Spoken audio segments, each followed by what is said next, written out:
Right. Good evening, everyone. Hello.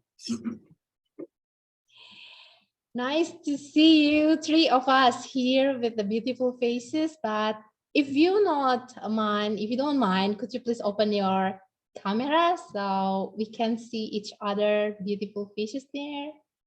Good evening, our master. Well, welcome to Essential Toastmaster. Let's start the meeting. I would love to share the screen, the presentation. One sec, give me a second, please. The presentation. One sec, where is it? Where is it? I'm looking for my, there is the, there you go. Can everybody see it? Yeah. Yeah, welcome to Essential Toastmaster Club. So I would love to share a bit about Toastmaster. I believe all of us here as a member already knew about the Toastmaster so far, but for you guys that first time or second time join and not yet as a member, this is the brief explanation about what is Toastmasters. So Toastmasters is 1924 is a non-profit organization where everyone can learn leadership and communication skill through personalized models. So it's similar like in the college or in the school, but the privilege is everyone can take the modules and also do the project and deliver the project in form of public speaking in English. So the main goal in Toastmaster International is exercising communication and public speaking skills, demonstrating leadership with within organizations, and we using English in this club and most of the club in Indonesia. Well, actually, there are 3 languages that exist: club, English club, Mandarin club, and Bahasa Indonesia club. And also there are 11 pathways that, as you can see, you can choose once you agree to be a member of Toastmaster International. You have a privilege to choose which module pathway you can go through, and you can dig deeper about it, which is every pathway here would encourage you and will make you as a great public speaker and in the leadership as well. So in the Toastmaster International and every club, they will provide we will provide Vice President of Education, mentor, and also the senior member who will guide you along the way doing your pathway. And here we have a executive committee. Sorry, wrong type. It should go 2022 and 2023.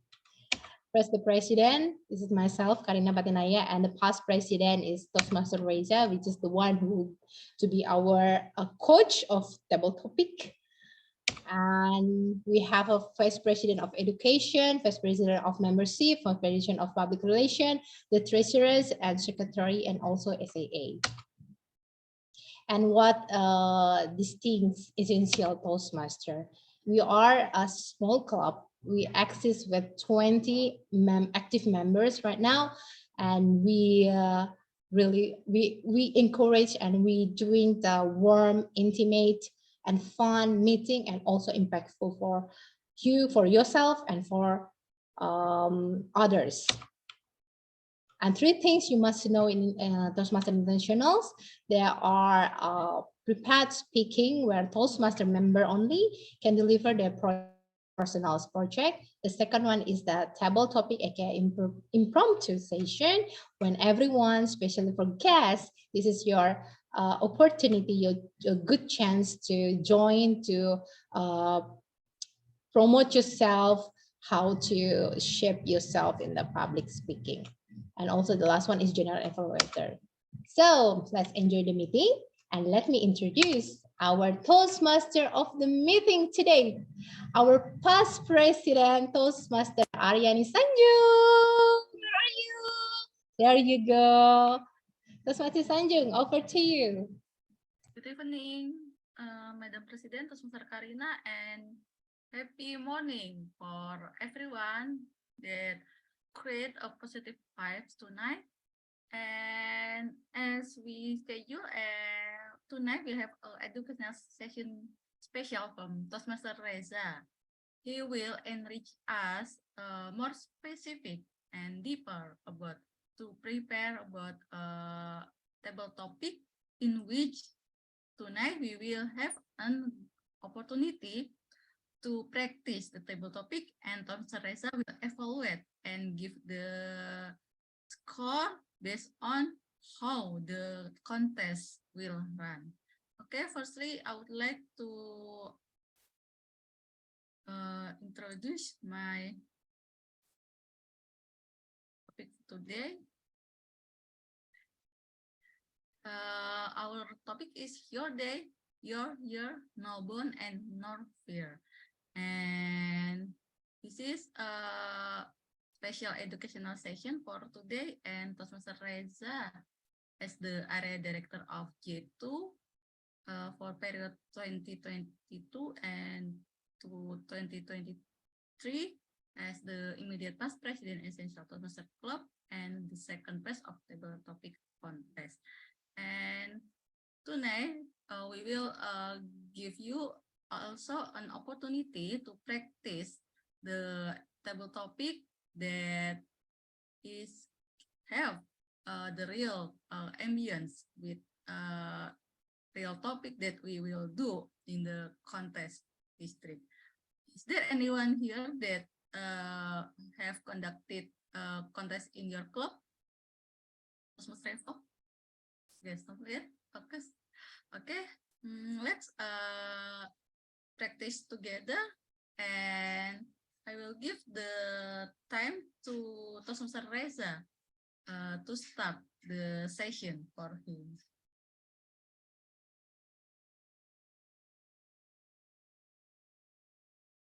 Over to you, Toastmaster Reza. Yes. Hi, good evening, fellow Toastmasters. Am I audible? Okay. Yes, sir. Okay, cool. So today, let me just share my screen first.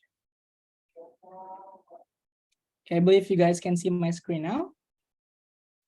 Okay, in this very beautiful and crowded Thursday evening, we have 10,000s of attendance in the Zoom meeting.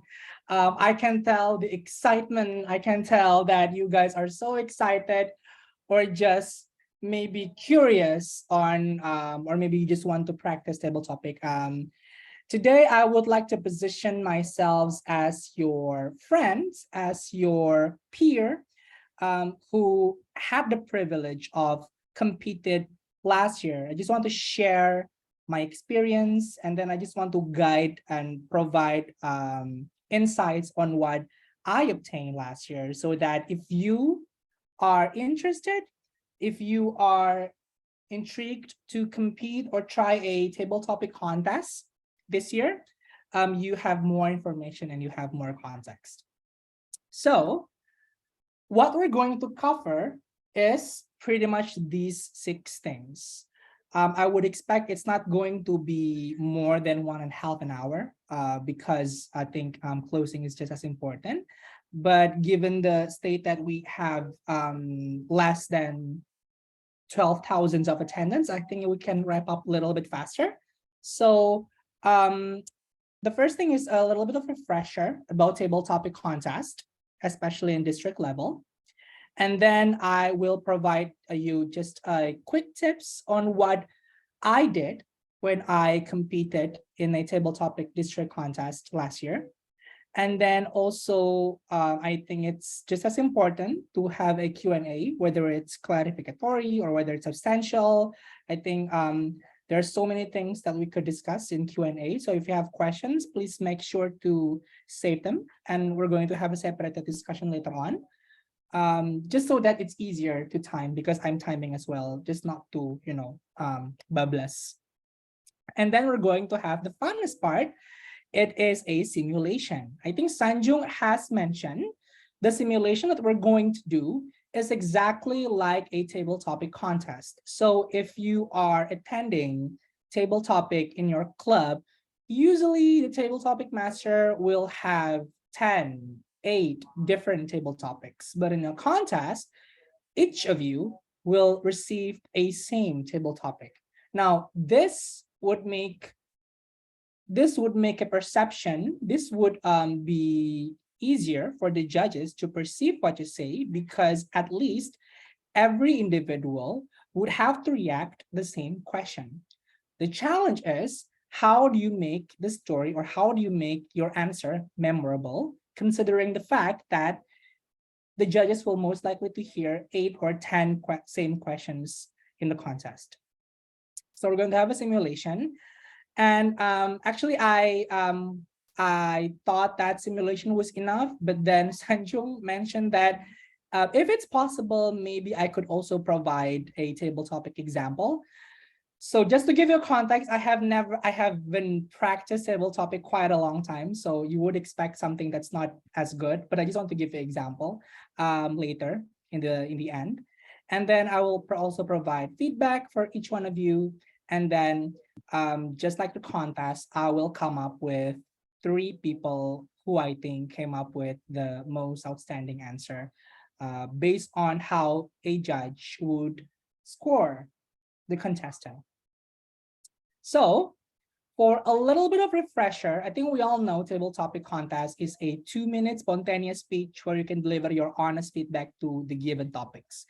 And the topic could actually range from everything. It could be a question, it could be a quote, it could be a statement, it could be a word. So you really have to be careful, and you really have to open mind regarding any topic that you could receive during contest. So these are the score sheets that the judges will have to mark. Now, if you see here, there are quite complicated numbers and range and rows. And if you have to see it, we all know that content is the biggest determining factor that could make the judges like you or not, because delivery and a language, this could be something that's quite similar, I think. And sometimes it could also be dependent on your content. So the judges could actually, when I was judging, I could affect this part of the score because, for example, the content is that good. It's that good that I think it's more worthy than 55. So I can just add more score here. There's no standard on how every judges would score. But eventually, after the judges all mark all of the contestants, the unique part of Toastmasters table topic contest is that these scores are not going to be tabulated. So no matter how big score or how big margin you get, eventually among 10 contestants, for example, the judges would just need to come up with three names that they would like to give positions for first place, second place, and third place. And then if I gave first place, for example, I give Sanjung the first place. Sanjung will receive 3 scores from me. And then Karina gave Sanjung the second place. Sanjung will receive 2 scores from Karina. And then Hataya will give Sanjung third place. Sanjung will receive 0 score, I think, or 1 score. So eventually the tabulations is based on the priority when the judges actually select you. So that's why the key of table topic, or actually the key of all speech, is to make yourself memorable. But it's more challenging because how do you make yourself memorable in less than 3 minutes, right? So that's what we're going to try to cover tonight. Okay, so this is what I practically did last year. Just to give you not a tips, I think, a glimpse on what I did from the club until the district level, until eventually I got second place on district. So to give you context, I have never thought that I would place in table topic contests. I am much more confident person in prepared speak. So that's why every time I'm a prepared speaking, every time I'm competing in humorous, I aim to be placed. But in table topic, for some reasons, I always lost and I could not quite comprehend why. For example, the first time I joined table topic, I was eliminated on the division because I was overtime. And then the second time I participated in table topic, I was not placed in division. My opinion, because my answer was too similar with my prepared speech. So I think that's why the judges did not feel it was quite memorable.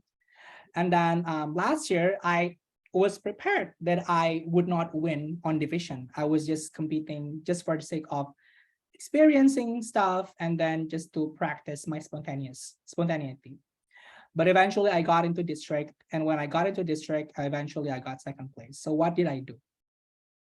So first, I train my muscle, not biceps, not shoulders, but my brain, my mouth, and my tongue. So I just accepted the fact that as an Indonesian, we're not naturally gifted with speaking spontaneously, with answering, responding things spontaneously, as eloquent as Malaysian, for example, or Singaporean, for example. So we have to train our muscle, and that's brain, mouth, and tongue. How do I do that? I basically just have my own table topic session with no one watching. Just read the table topic in Google, and then I was thinking like for like 10 seconds maybe, and then I practiced. So the goal was to just practicing my muscle, my brain, my mouth, and my tongue, because not because it's, I think at the end of the day, it's not just because of the language issues, but it's also about the situation that we are placed at. So the more we are prepared, I think our mentality is, I think, will be better than encountering contests like table topic. So that's that. And then, okay. Second, structure your thoughts before answering. So I think the last year when distinguished Toastmaster Ratu gave her masterclass in table topic, she said that one of the most important thing in table topic is structure, because when it's spontaneous, you can get panicked, you can get too comfortable, and then you forget about your structure. So every table topic speaker might have a different structure. So if you know, I think Reza would know someone named Winnie from Metropolitan. If you know her, her structure is quite comprehensive. She is, I think, one of the most philosophical person I knew. So she'd like to just asking a lot of stuff when a table topic given to her, rather than just answering it directly. So sometimes, as opposed to answering something with a yes or no, she would question back what makes a topic, for example, relevant, something like that. And it could snowball into something that's way, way more different. And hence she becomes more memorable. I don't have quite as comprehensive method as other Toastmasters. My method is pretty simple. My structure is always, every time I hear a table topic, every time I hear a questions, it's always what is my stance? Do I agree? Do I not agree? Do I need to question it, for example, but it's less likely. And the stance has to be clear in the beginning, because back then when I was experimenting, practicing table topic, there were times that I experimented a structure where I stated my stance that I agreed, but at the end of the speech, turns out I negate my own stance because I believe that my stance should not be correct. So eventually that did not very well. It might look different, but you being inconsistent with your own topic it's not the best idea, because that's only weaken your point when you're saying stuff. Imagining saying that, hey, I think domestic violence is bad. And then before this time elapsed, you said that actually, who are we to say something is bad or good? So what was the point of you saying domestic violence is bad? So that kind of thing. It's very important for you to have a clear stance from the beginning until the end.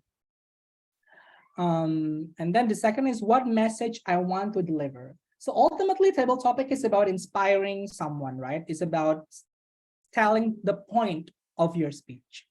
Do you want to say that? Do you want to persuade people to follow your thought? Do you want to convince that life is hard, but you can overcome it? Whatever that is. You have to come up with the message that you want to say. And then the third is usually any personal story. Usually I would stop after answering these two questions, because personal story is something that could come up more spontaneously when I start speaking. So the main thing is that after I know my stance and how do I end it, I think that's enough for me to start my table topic speech. So usually after answering these two, so this is where we know how to start our speech, right? And this is where we know how to end our speech. This is very important. If we don't know this conclusion, our table topic will not be conclusive. And an inconclusive table topic is considered as a weak table topic. Yeah. And then the third is any personal story, what? So I think, what was the name?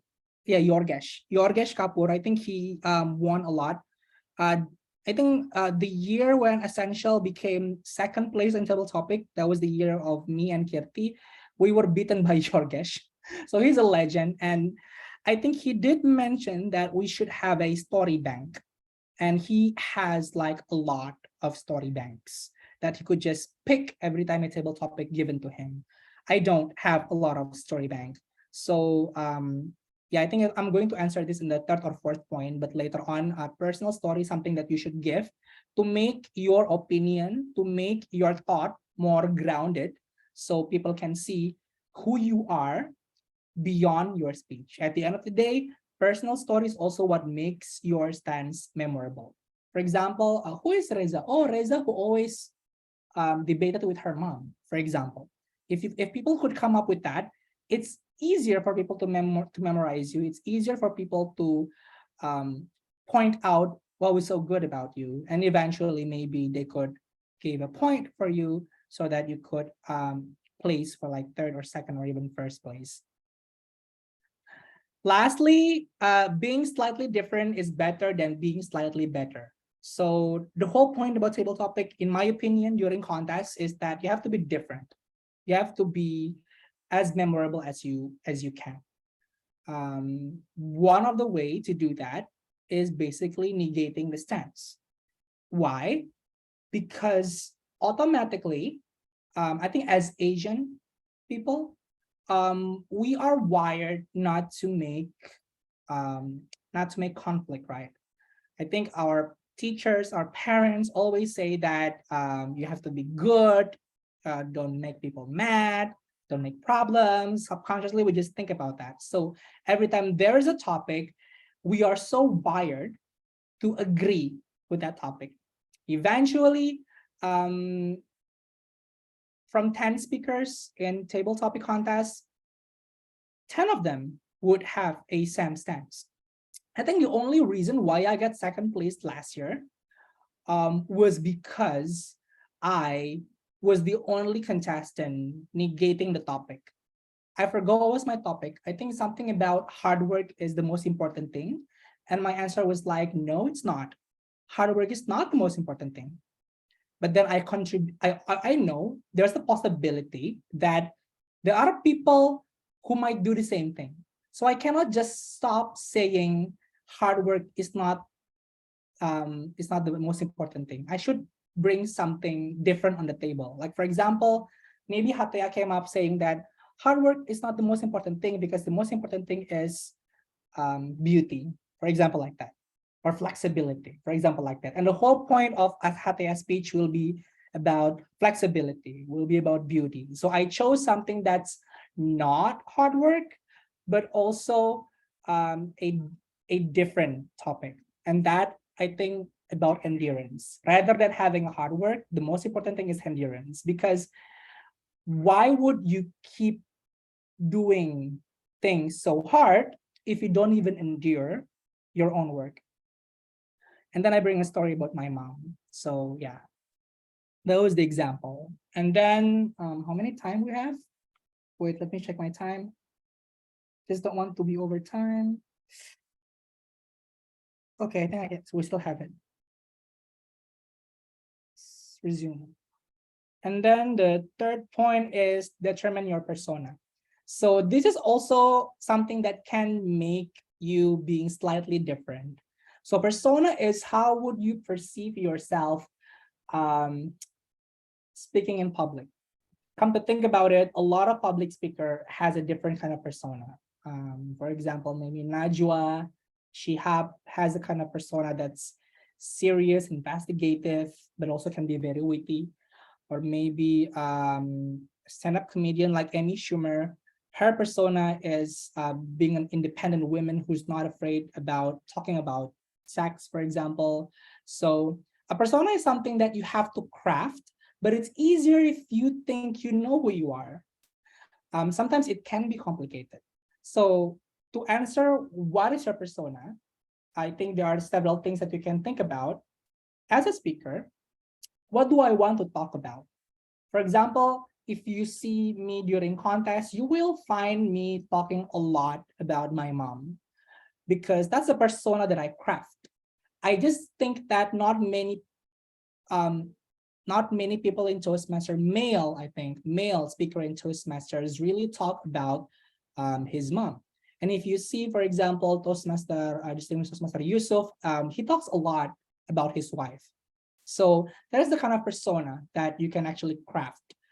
For example, Karina is a teacher. You can come up with that.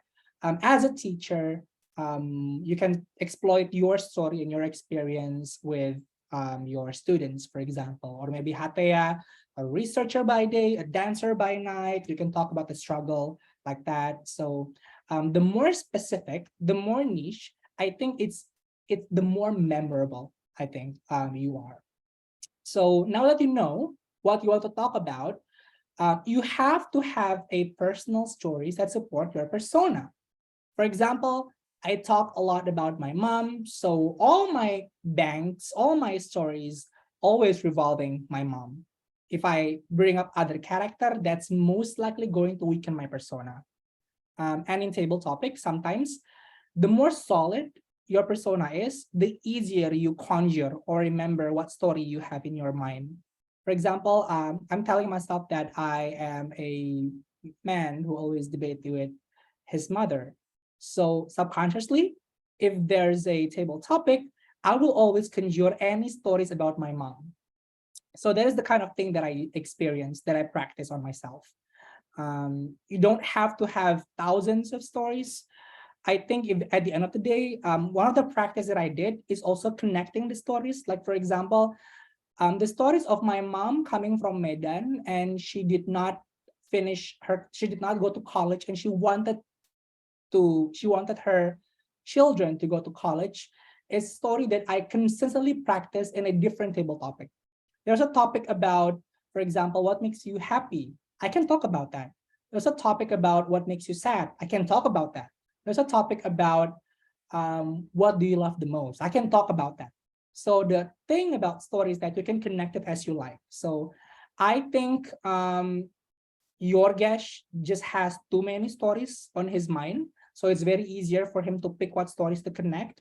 But for me, who just started out, I only have several stories and I practice connecting them so that by the time that I'm competing, it's not going to be as hard to conjure too many stories in my head. So that was what I did. Yeah, these are the examples. And then the fourth is actually, no, actually this is pretty much a simulation of my brain. when I hear a table topic. So for example, like this, right? The table topic is, and then me listening. And then the table topic, master mentioned this topic. For example, life is beautiful if we never know what is beautiful. And then what I do is basically tries to get the keyword, because sometimes table topic can be very long. And the longer table topic usually is made to confuse us contestant, whether we know the point of the topic, whether we know the most substantial point of the topic, because there are situations where contestants answer the wrong keywords. That could also happen. So I know the keyword is life beautiful. So, and then I should just make sense, right? Do I want to say life is beautiful? Do I want to say life is not beautiful? And if life is not beautiful, what life is? Or maybe the third point, something that Winnie often do, what makes life beautiful? She contemplates this as opposed to saying yes or no. So after knowing the stance and then knowing how I'm going to wrap up the table topic, not driven by external value, this is my conclusion. Sorry, yeah, this was the content. And then I stretch it to the message, the content without comparing ourselves with other people, because external values pretty much are other people. And then I think about the example. What is the example? Since my persona is mama's boy, I can talk her advice about, for example, acne when I was a teenager. So you see how messy these are, right? And not to mention, this could happen like within 10 seconds, 5 seconds, sometimes 20 seconds. But I had a bad habit of cannot wait to just start my sentence. So I think usually after hearing table topic, I just need to answer it right away. And I remember when I do that, every time I do that, I don't always know the structure and I don't always know where it ends. So usually if you see me responding to table topic, I would have like a moment of silence, and it would quite a long, like 10 seconds at least, just to make sure that I process this in my head. Once I know the stance, once I know the message, yeah, I can just start my speech. So that was the example of how my brain works. I think I'm quite over time. I think that is that. Before we're going to have a simulation, I think I would entertain a question and answer session. Is there any questions? Thank you, Tasumsa Reza, this question and answer session. But prior to I open it, I would like I wondering that you are absolutely have natural talent in communication and English. So I think it's not too difficult for you to be the winner in the table topic contest. But how about the people that naturally don't have but the talent, that it's really and quite challenging to practice their communication in a cohesive and coherent sentence? Okay. Well, first of all, I don't actually believe in talent, because just because you think or other people think that you are talented does not mean that you're necessarily the best. Because if you argue that I'm so talented, I would have won the first time, right? But I lost. So that says that talent actually is not important. And I do think that while I think language could affect how people easily hear you, at the end of the day, in a speech competition, I think the most important thing is what you say rather than how you say it. So if you focus on practicing what is the best way to say what you want to say, I think that's a good enough strategy for you, regardless you have, I don't know, zero talent, 90% talent, I think at the end of the day, persistency could overcome talent, because if I have to compare myself, I think what makes me, I think, pass division last year was because I implemented this practice ever since I was in club. So I know, I know the fact that I did not really believe that I could win, but because I also practice humorous speech. I think it's weird if I don't practice table topic when I compete in two contests. So I started practicing table topic from the club level, and I think in 2020 and 2021 I did not do that. I just joined because I was having fun and I wanted to have an experience. But now that I know that I practiced since quite from the club level, and when I practice, it's something that's not just practicing once. I could practice for like one whole week, and sometimes even involving my friend to just, hearing other people's opinion, and just practicing to a real audience, for example. So I think at the end of the day, practice what makes ourselves better than just talent. So if you feel that it's so easy for Toastmaster Reza because he seems to have a talent, I don't buy that. I think that not I don't want to be naive saying that there's no talent. There are talents, but I think the more important thing that talent is your perseverance, our perseverance. Talent is impossible if we don't practice or exercise about it. Does that answer the question, Sanju? Yeah, Mas Reza. However, we have a different starting point about that, such as I should start it from 0, and you have the talent start from 3. I think so. I have to more practicing to balance the skill. That way. Yeah, there is no instant process or point. Okay, is there anyone from you to still explore about table topic contest? I think Repo is raising his hand. Okay, over to you, Toastmaster Revo. Calvin, you will ask after me, okay? Yeah, all right. Talking about table topics is really close to random stuff appearing on the screen. And these random stuff sometimes things that you didn't expect to show on the screen. Like for example, I don't master in industrial or plans. I don't know. I don't even know how to plan something. That could be a challenge for all of us.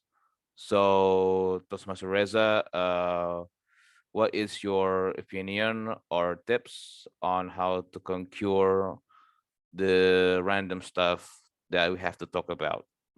Thank you.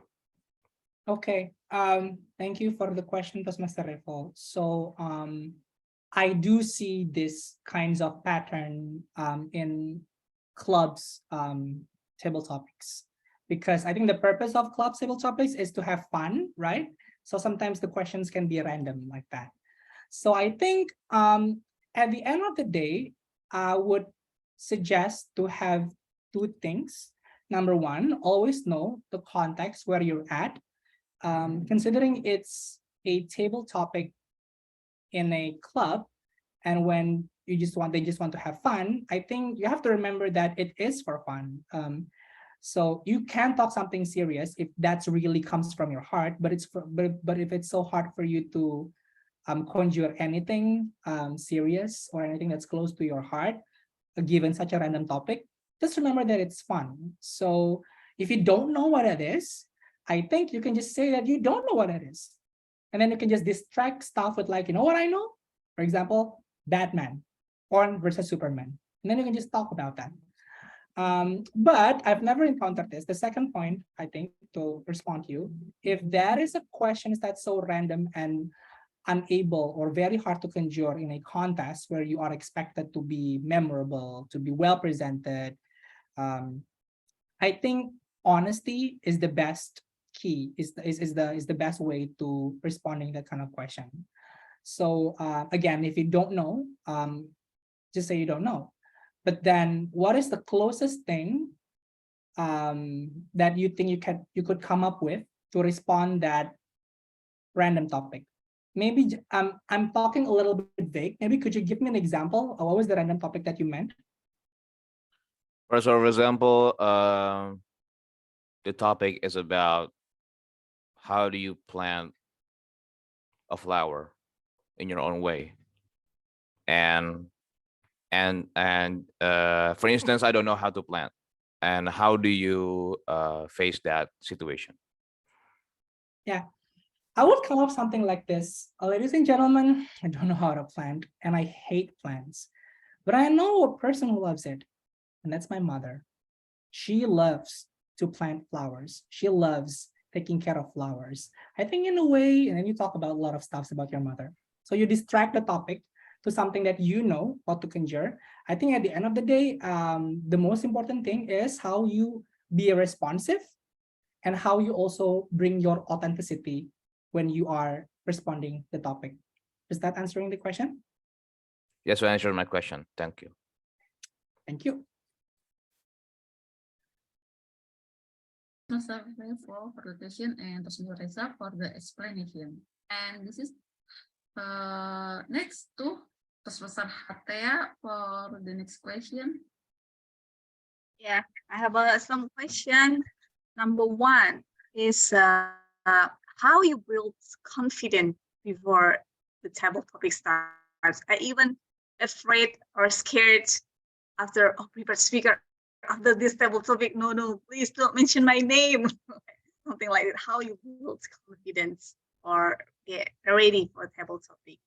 And the second one, how many times you're practicing, Reza? Like, are you like once a week, 2 times a week? Is it different when you are close to the competitions? So then the third question, how you, because you said after you give a state, you give message what you want to deliver. How we get the message, how we make and deliver that message. That's 3 questions from me. Okay, so many questions, but I wrote them all, no worries. So the first question, how to build confidence. That's a very good question because I relate to this question a lot. So if you're in a contest, you will be put in a breakout room, right? And tell you the truth, I am like an ultimate introvert. So my energy is something that I need to manage. Imagine before you're in a contest, you are put in a room filled with your contestants, and a lot of them know each other, and a lot of them talk each other. Tell you the truth, what I did was, because I knew myself quite well, I was not engaging with the conversation because I was panicking, I was anxious, and the fact that they kind of know each other, I felt less confident. So I don't want to focus on them. I want to focus on myself. And back then, I was restoring my energy. I think it's very important. If you have less energy, I think it's hard for you to come up with something creative. It's hard for you to come up with something that's personal. It's harder for you to conjure a lot of stuff in your brain, right? If you are too exhausted. So I don't want to sacrifice that. So what I did was not engaging with the conversation. You can tell, you can ask the other contestants when I was in the breakout room, was I friendly? Probably they would think that I was not friendly, not because I was not friendly, but because I did not have the energy to say hi and to say casually. It was quite panicking for me already, and I just want to reserve my energy. So know yourself more. If you are the type of person who needs to reserve energy, then do that.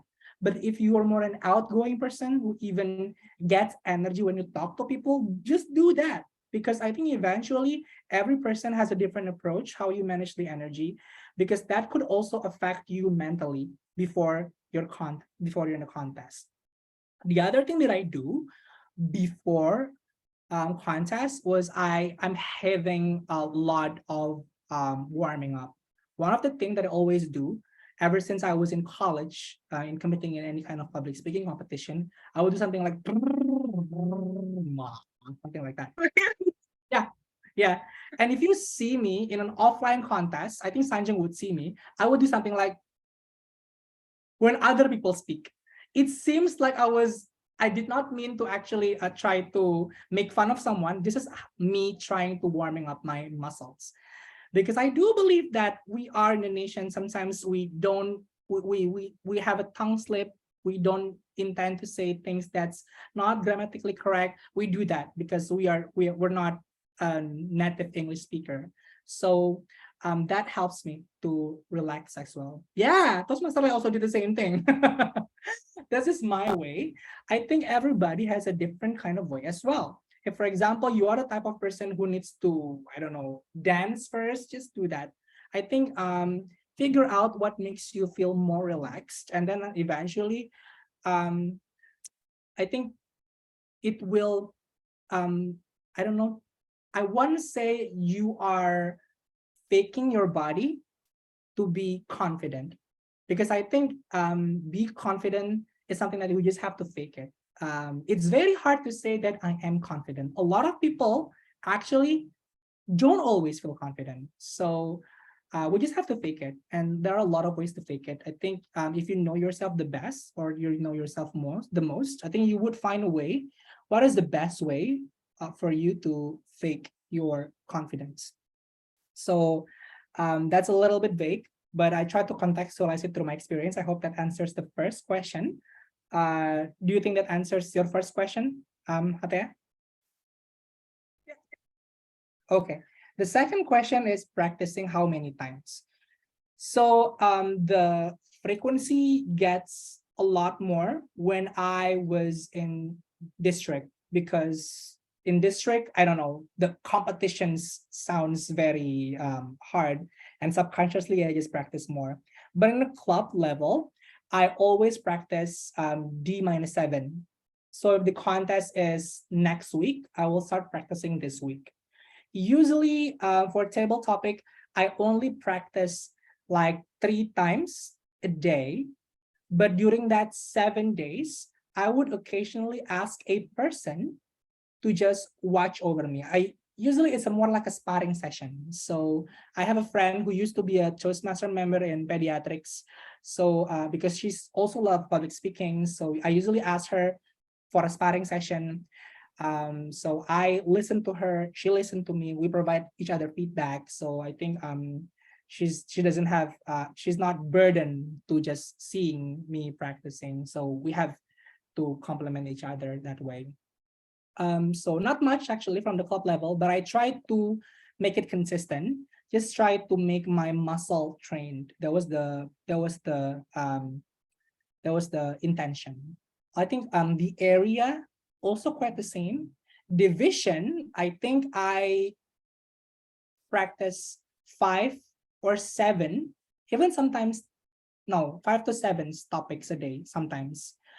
Sometimes during lunchtime, I practice 2. And then later at night, I practice like 3 or 5, something like that. And district level, I think I start practicing, I think it's more than 7 days. I think 10 days before the competition.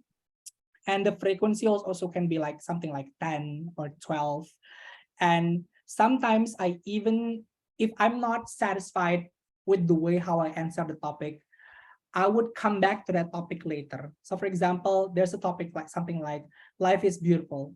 And then I answered it, and then I contemplated, oh no, that was not a good enough answer. Okay, let's practice something else to distract my memory. And then let's revisit that topic again, and let's see if I have more satisfying answer. So in district, I have a lot of exploration. So there was also the time when I tried to connect the story.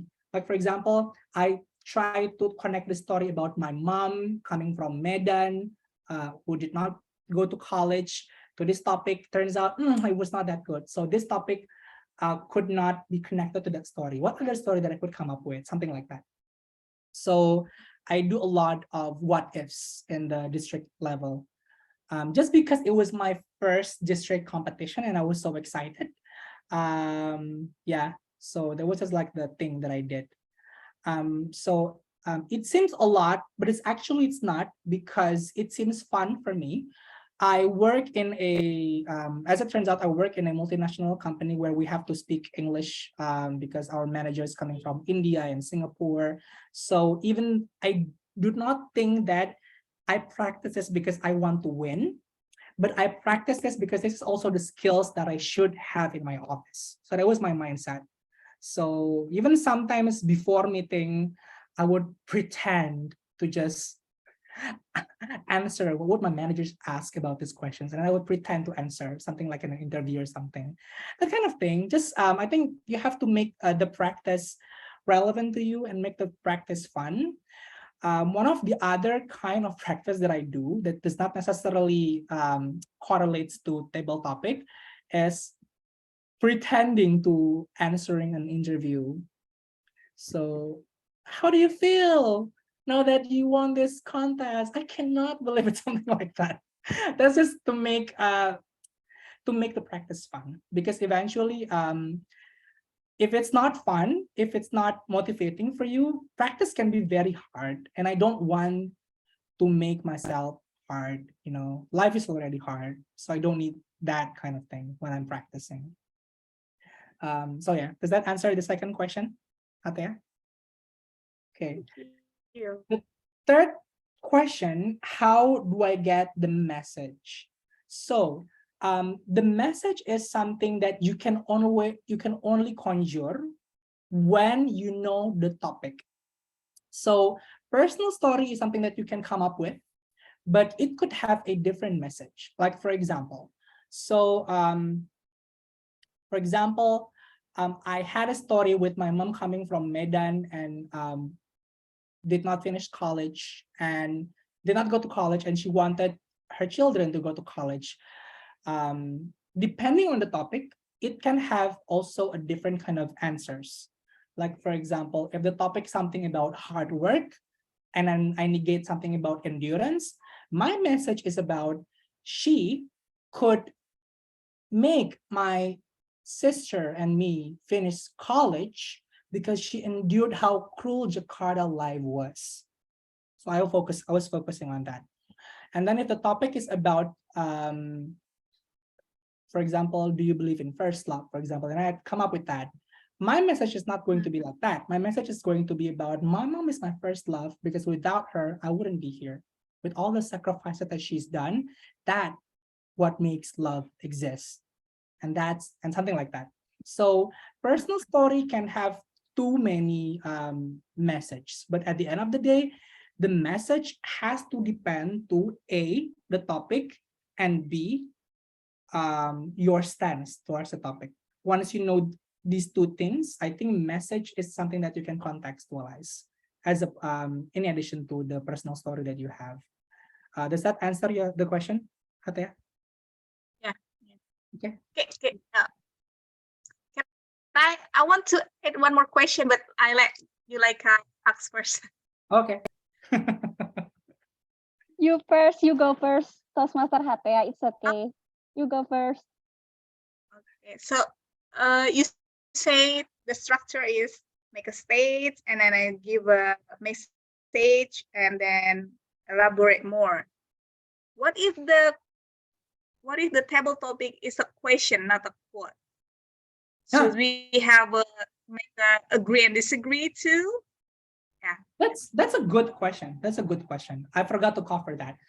Sometimes table topic can be a question. So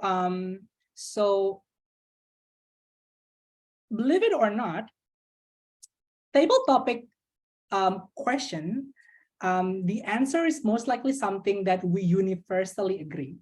Like for example, do you believe in first love? I think most people would say that I believe in first love, right? So my strategy when I was competing in district was very simple. I want to negate every topic that I have, because for me it's better to look different than to look better, because better means different, right? Maybe Sanjung think that I'm better than Toastmaster Yogesh, but then Hatya thinks that no, Yogesh is better than Reza. But if my aim is to be different, I think people can say that, oh, Reza is different than Yogesh. I think that's something that's more universal. So my training was, if I answer the questions, I would predict what would most people answer the questions to, and then I would negate the questions. I would negate the stance. Like, for example, do you believe in first love? Oh, most people would say that they believe in first love, so I don't believe in first love. Maybe not yes or no question. Maybe what is the most important thing in life? Something like that, right? That is too vague. People can answer with, the most important thing is something positive, love. The most important thing is happiness. The most important thing is companionship. I could answer something because I would predict most people would answer something that's positive. I would need to come up with something that's negative, but I need to just justify why that negativity does not mean it's bad. For example, what is the most important thing in life? Me. I'm the most important thing in life. If I don't think that I'm not the most important thing, how could I even enjoy my life? Something like that. So the key is to just know what other people would answer. Just label it. Is it something negative? Is it something that's positive? And then to be different, what I did was just negating what most people would answer. Does that answer the question? Hmm. Okay. Next, you like up first, and then Alvin, yeah. Yeah. You like Okay, thank you, Toastmaster Reza and Toastmaster Hatea. Toastmaster Reza, you said that you practice a lot delivering table topic with no audience. If you want to, I mean, if you're going to practice for your what to say, for your contest, just you yourself with no audience. You also said that you read and Google and then think 10 seconds and practice table topic with various topics.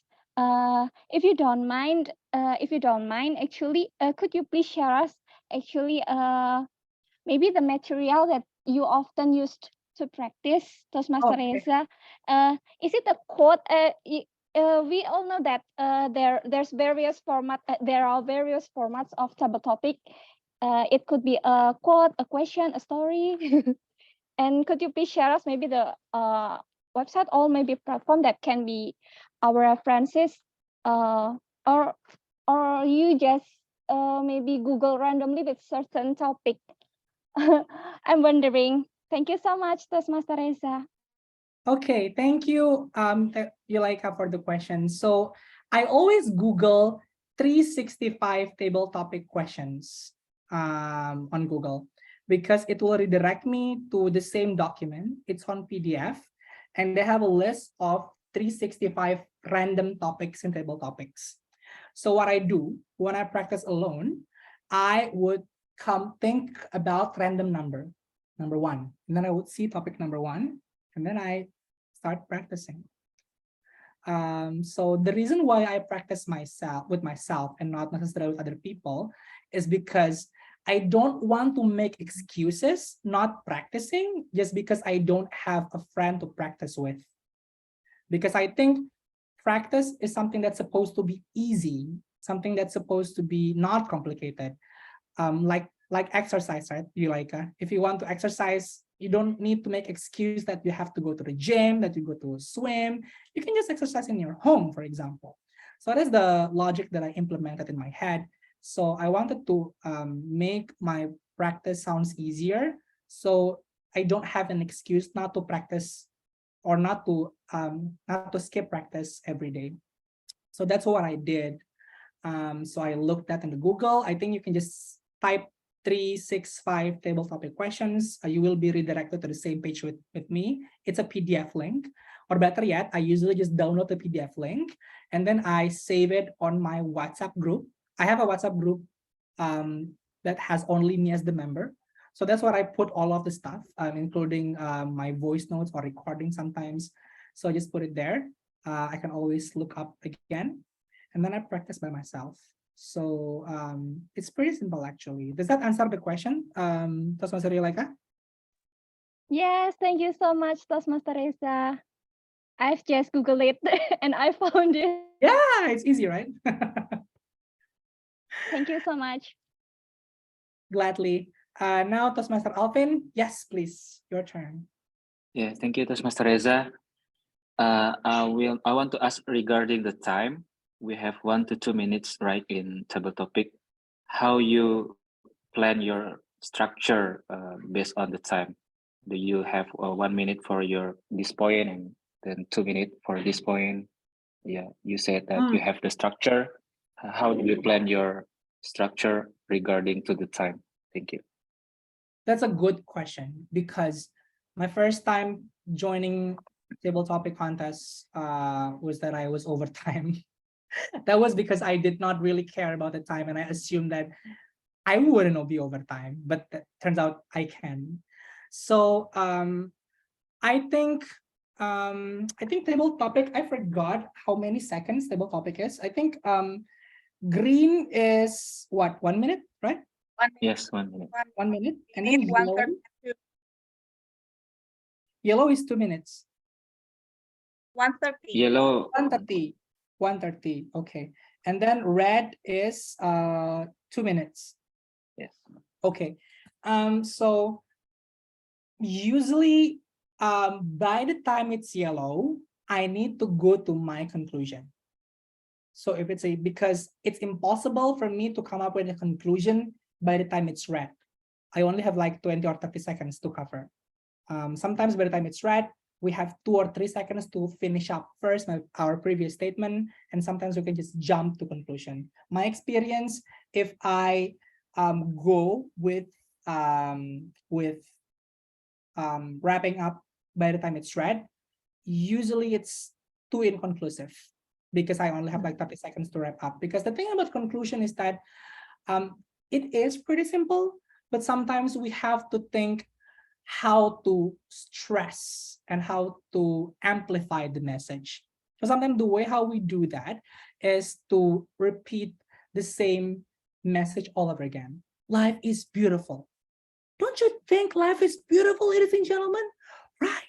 When you go out, you see how beautiful. Basically, you're saying life is beautiful. But the way you visualize life is beautiful is just as important than just saying life is beautiful. So I usually start wrapping up when it's yellow, because I think I still have 1 minute to wrap up. And sometimes in my opinion, I don't think that the judges would be invested in argument or an analytical point of view. What they're most likely relevant or what they're most likely drawn to is personal story and beautiful words and call to actions. So these are the things that are very easy to remember. So make sure that you spare sometimes to exploit and amplify these contents so the judges would root for your performance. Like, for example, if you talk about something that's too analytical, I'm not really sure that the judges would, because in table topic, we the judges don't write. We just listen. And then we contemplate whether we like it or not and what we like from that performance. And sometimes what come up through our mind when we are seeing that type of performance is not the analysis, but the story, the quotes, the flowery words, that kind of thing. So yeah, that was my strategy. Does that answer your question, Alvin? Yes. Thank you. Can I ask one more Yeah, sure. about the time? Do you prefer to stretch your time to the limit, or if you can have conclusion when it is green, then you just finish it? Oh, okay. In the contest, even though timing, as long as you reach green, I don't believe that the judge could disqualify or mark your score lower than the other. As long as you reach green, I think you should be fine. So, but I prefer not to stop at the minimum time, because 1 minute is actually a very short amount of time. And I don't think I'm quite memorable. I'm quite bringing something within 1 minute. Within only 1 minute, probably I could come up something with a stance, a little bit analysis, and maybe just start my personal story. And then I haven't exploited my personal story and how the personal story should inspire my audience. At the end of the day, I think the personal story and how it inspires the audience is more important than just my stance. So, but I'm the type of a speaker who sometimes quite have a lot of elaboration. When I was in a debating team in college, I was trained by my coach to elaborate a lot of stuff. So I have a tendency to overtime in a table topic. So the way I do that, basically to just, so that's why it's very important to just stick with one message and know how the speech ends. Otherwise, I can over explain. So if you know where your speech should stop, I think when you want to stretch the time a little bit, I think it should be fine, because eventually you know when to stop. So that's the important thing, having the message in the very beginning before you start delivering your speech. Right. Thank you, Mr. Reza. Good luck. Okay, thank you everyone for your question. Okay, Mr. Reza, because we just sharing, so please share one first. When did you make your first speech in front of public, and when did you have the champion for the speech, and what triggered you that you immerse yourself into communication or speech? This is from your family environment, or this come from yourself? Well, that is such a very, very important questions. So the first question was, what was when I first delivered my speech? Does it have to be spontaneous, or does it have to be any kind of speech? It could be as a contest, or you have a speech in opening or MC in your school, perhaps. Okay. So my first, actually, I think I vividly remember that my first encounter in public speaking was reading a poetry. I think that was when I was, I think, 5 or 6 years old. So there's this ERTE competition, and it's not even my ERTE, it's my friend's ERTE. ERTE is what? District? Yeah, that environment. So it's not my jurisdiction to be able to compete in that area. But then because I just want to perform, because my friends perform, I just enter without being eligible. So I did not win because I was not even eligible, but I remember, I think that was my first encounter. And then, but that was in Indonesian, right? In English, I think when I was 10 years old, when I was in this English course, I entered a storytelling competition. I think it was Jack and the Beanstalk. I remember because I had to say V5 from the Giants or something. And then my other memorable competition was a speech competition when I was in junior high school, first year, and I write a speech about knowledge is my world's window. That is so bad. I've placed 4 out of 5 contestants. How great is that?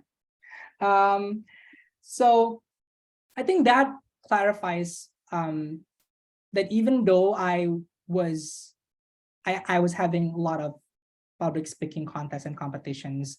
I was not necessarily the one who won. I started with actually losing all the time, but that was not the point. I think the point was for me to be brave, for me to be confident. My mom told me that, again, my mom, that's my persona, right? My mom told me that if I want to be able to enter a professional workforce, I should be able to speak English and speak confidently. She's not working in a professional workplace. She's working in as a merchant in a traditional marketplace, but she knows this context a lot. So she tells my sister and I this stuff all the time. So my motivation was entering the competition was because I know if I'm able to speak well, I would be able to get job in the future. So yeah, I was thinking about job when I was 5 years old, when I was 10 years old, because I did not come from a quite privileged family. And I always know that it's going to be hard sometimes in the future. Does that answer the question, Sanjung? I feel like you were asking about environment, so that's why I go that place. Okay, Mr. Reza, no, we know that Mr. Reza start his speech environment since he was 5 years old. Just make it 10. I think the 5 years old was not counted. It was an Indonesian poetry contest anyway. 10 years old. Yeah. Okay, and everyone, now we have practice our table topic because we just have one question, but the question is very interesting. I'm sure. And so for those who would like to join the table topic should entering the breakout Zoom except the first participant. Is there anyone who would like to join practice for table topic today? Because the question is interesting. And the question is given. Is there anyone who would like to join? Terus Mr. Alvin? Terus Mr. Revo? Okay. Who will the first join or deliver the table topic? Terus Mr. Revo? Would like to the first? Sure, let's go. Okay, so I would like entering the others to the breakout Zoom first, and there are no voting for the best today, but Mr. Reza will evaluate and give the score based on the score judging of the contest. Okay. Should we ask who want to participate first so that the other should be quarantined?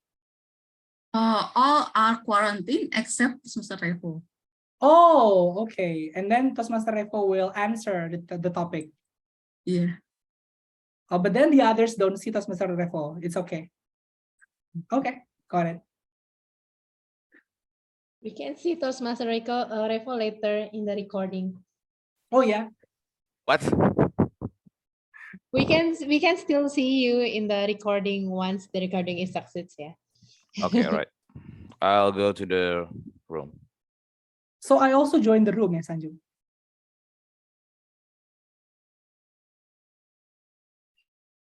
It's freezing. I guess not.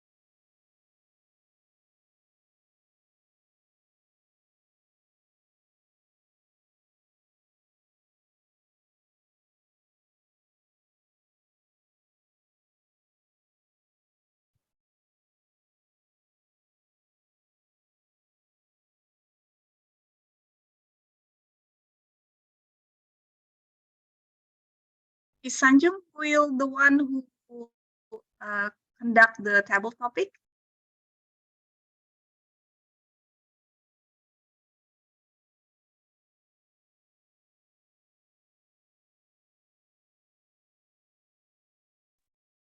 I think it's only supposed to be Revo, me, and Timer, right, Sanjung? And I'm you, not, only four so, of us. okay, so like Nurvita, Christopher, and others, I will move to breakout room. I think so. Don't you think, Sanjung? Let me check how I move them. Or just ask them to ask. Toastmaster Yulaika, could you move to the breakout room, you and your friends? Yes, but I cannot see the the link to move to the breakout room. She's gone. She moved. Oh, she's joining again.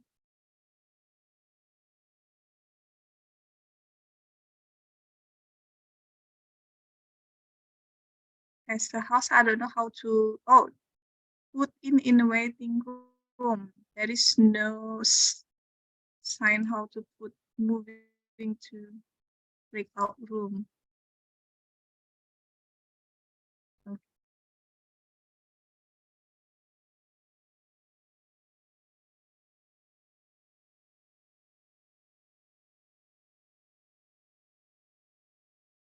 Maybe we can just start.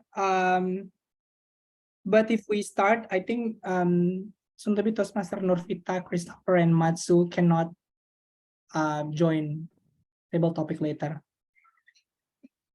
Okay.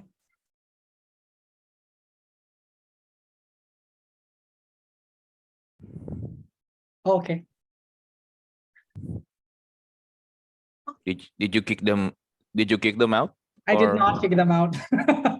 Oh, They themselves, they I just see. Okay.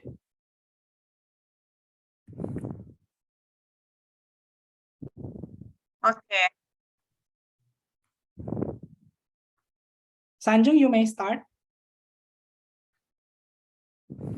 You're still on You mute. can start with Toastmaster Revo and Toastmaster Thea as the timer. Okay, so I recite the topic. Okay. So Toastmaster Hatea, are you ready to start the time? Okay. Ready. You can start the time once Toastmaster Revo said his first word. So Toastmaster Revo, your topic is you have to be alone to be on top. You have to be alone to be on top.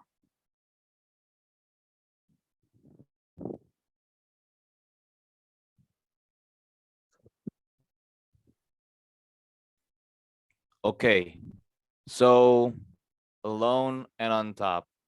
Well, we often hear that people who goes to the top, successful people, rich people, sometimes they gain the top because they were alone. And what I meant by alone is not that they are really alone in the cave, like a caveman. No. But what I meant was they focus on what they are trying to get. And to get what they want, they need a clear path. And now this clear path sometimes are bothered, or maybe not, how do you say it, like, for example, a car trying to go from A to B. Now I can put that friends is like a rock between A and B. Now they are fun, you can play with them, they can be your best partner in your lonely times. But in the case of trying to pursue your dreams, they are very disturbing. and disturbing means not will make you not reach your goal that you have set before. So sometimes being alone, can show who you truly are, and that way you can reach the goal that you wanted. Thank you. Woohoo! Thank Ooh. you, Toastmaster Revo. Thank you. Toastmaster Revo can stay ya, Toastmaster Sanjung. Yeah. All right. Okay. Revo can watch other participants as well. And we have Toastmaster Novita as a friend of Toastmaster Yulaika. Soon to be Toastmaster Novita, are you there? Hello, soon to be Toastmaster Novita. Okay, so I will bring another participant here.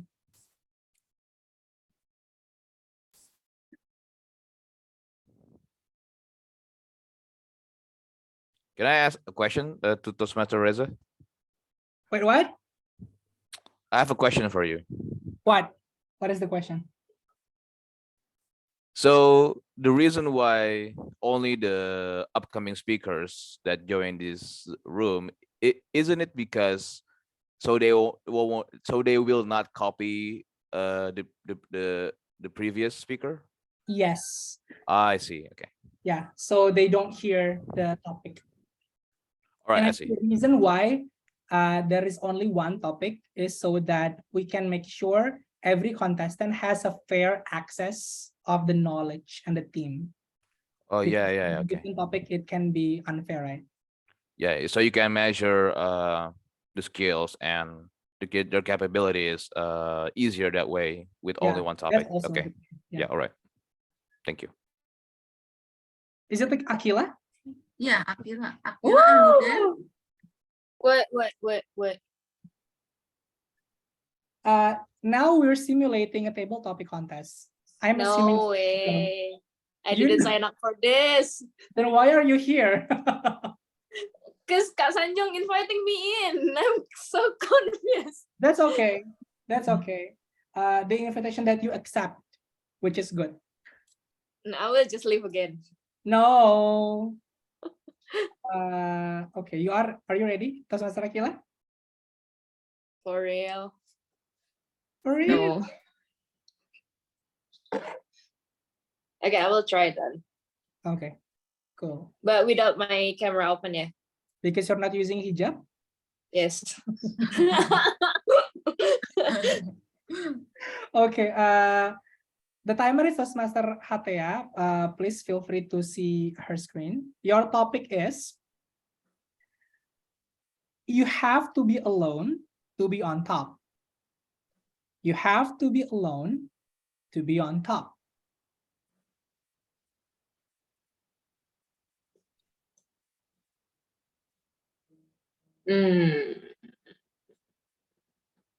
Okay. Oh, that's quite a deep question. Eh? It's an interesting question. Okay. Yeah, it's an interesting question and quite deep too. Because actually, being alone, it doesn't mean that you have to feel the loneliness, if that even makes sense. Because sometimes when you are on top or when you are alone on top, you have to somehow realize that that you have these two thoughts usually. The first one, you have this thought of, oh my God, am I alone here? Or am I finally reached the point where everybody wants, or like something along the line? But in the same time, somehow you also realize who made you this far. It's not always from you yourself, but also from the support of your surrounding, I believe. So even though you're alone on top, you are not feeling lonely, because somehow you feel like everybody's actually there with you on top. However, but with you on top, but with like low-key kind of thing, I guess. So being on top doesn't mean that you are alone, but you are alone. So yeah, It doesn't mean that like alone. It does feel alone, but it's not always the loneliness to be on top. I think that's all. Thank you. Whatever am I saying lah? Yay! Oh, my notes. Okay. Thank you, Toastmaster Aquila. Do we have our incoming speaker?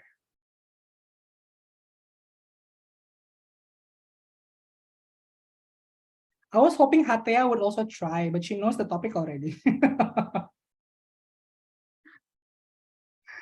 That's why I'm happy to be timer. Oh, you deliberately designed that, yeah. Okay, got it. Okay. In breakout room, or we just move one of them? Maybe like Alvin? Oh, we're handpicking them randomly. Okay, Yeah. good. Just randomly pick them. Yeah. Okay, I will move Alvin. Welcome. Alvin, you are to be chosen to try. So are we picking Alvin or Yulaika? Yeah. Oh, you like her? Just get in. Alvin, and then you like her, get in. Okay, so now it's Toastmaster Alvin first. So Toastmaster Yulaika, you want to leave the room first, so you can try after Alvin? Okay. Fantastic. So Toastmaster Alvin, you are handpicked as the next table topic contestant. The timer is Toastmaster Hatea. Please feel free to see her screen. Your topic is, you have to be alone to be on top. You have to be alone to be on top.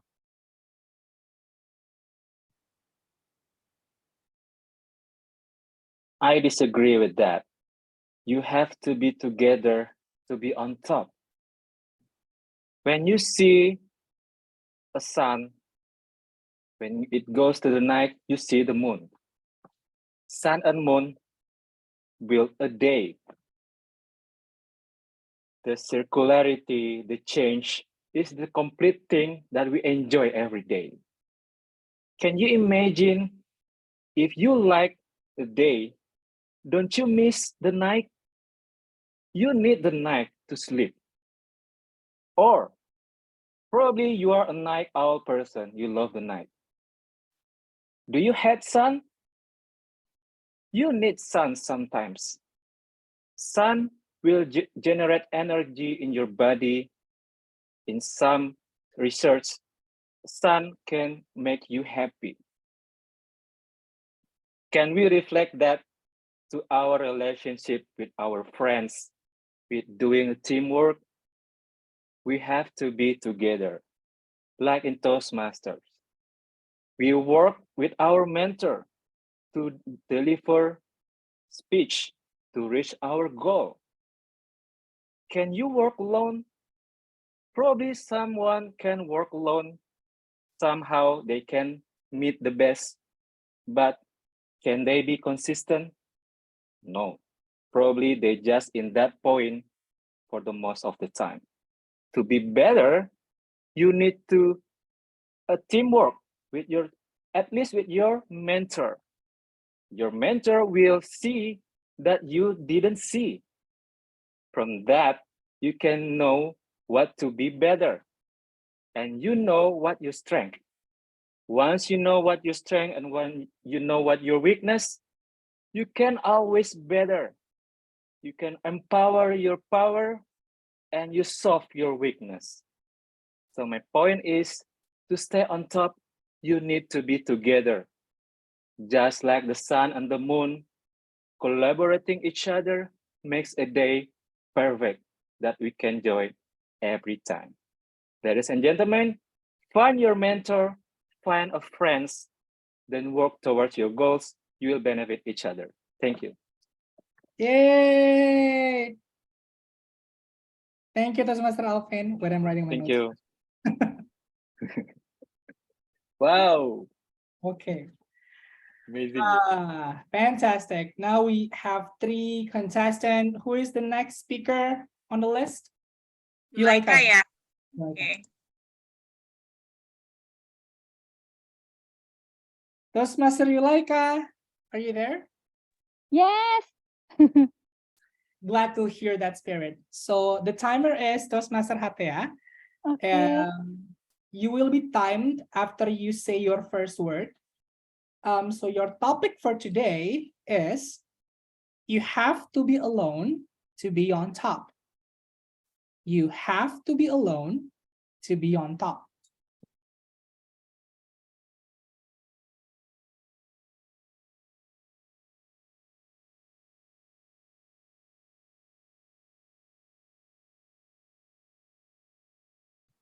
Master Yulaika, you are in mute. Okay. So the topic is you have to be alone when you on top. In my opinion, I disagree with that statement.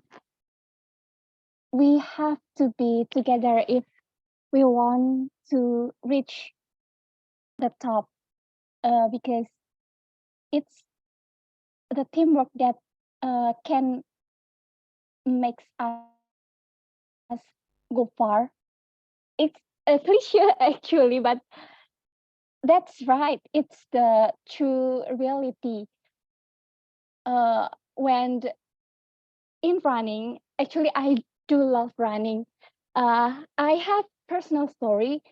When I run alone, when I'm running alone, I only achieve pace maybe 10, maybe 7 or 8. But when I joined a community, I make very great improvement, in my opinion, just because from pace 7 till 8, now I can reach pace 5, and maybe the slowest that I can just 7, and it's really a great improvement for me. And now I can join many race, so I can do that just not because I trained alone, I run alone, but I can achieve that because I run with my community. And so yeah, I do agree with that statement that if we want to reach the top, we have to be together, not alone. So yeah, that's my story. Thank you so much. Yay! Congrats, Toastmaster Yulaika. With that said, that was the fourth, right? Fourth contestant. Well, I'm writing my notes.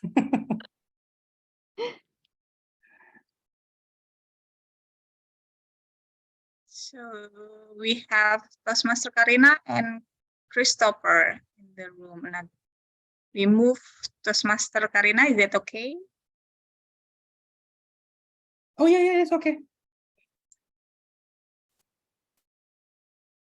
So the fifth contestant is Karina. Yeah. Oh, Christopher just joined in. Okay.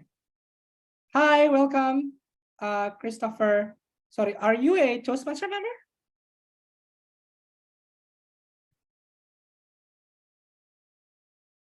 I think you're still on mute. Hi, am I audible? Yes, you are. Yeah. Okay. Wait, are you a Toastmaster member? Actually, this time I'm not Toastmaster member. I just guess. Okay, that's okay. So you are handpicked to be the fifth table topic contestant. Yeah. So the timer is Toastmaster Hatea. Please see her screen. You will be timed after you say your first word. And your topic is you have to be alone to be on top. You have to be alone to be on top.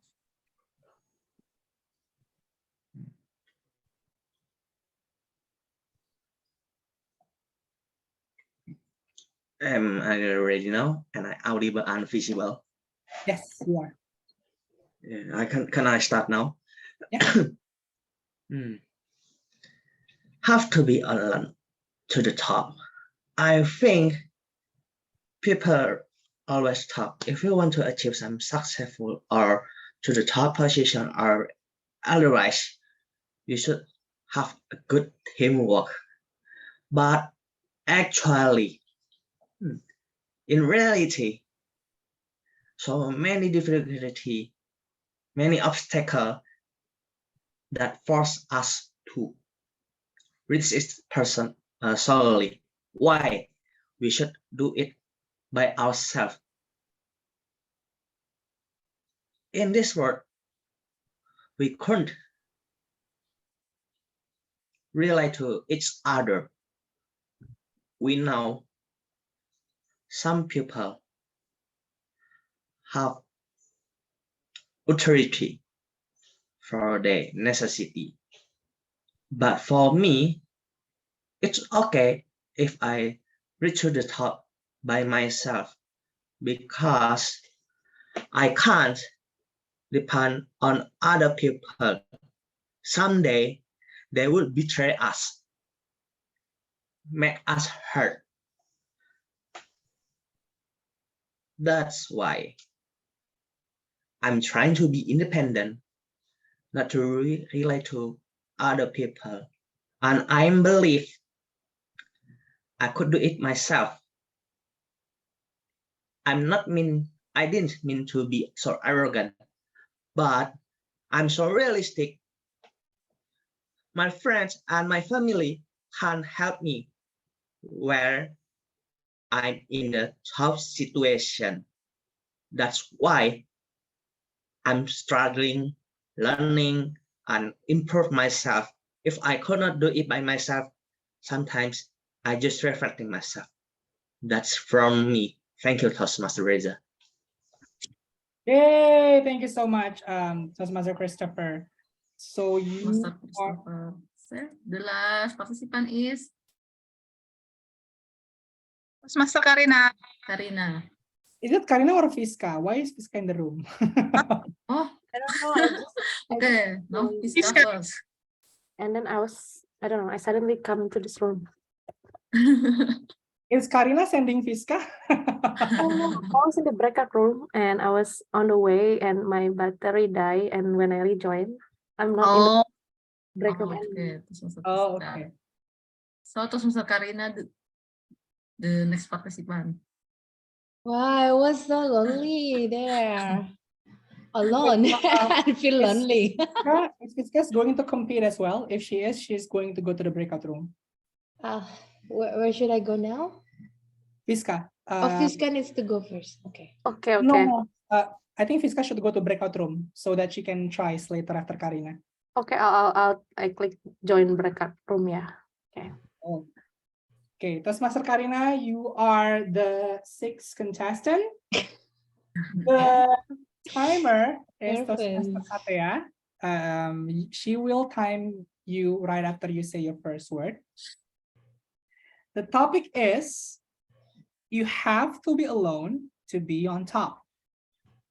You have to be alone to be on top.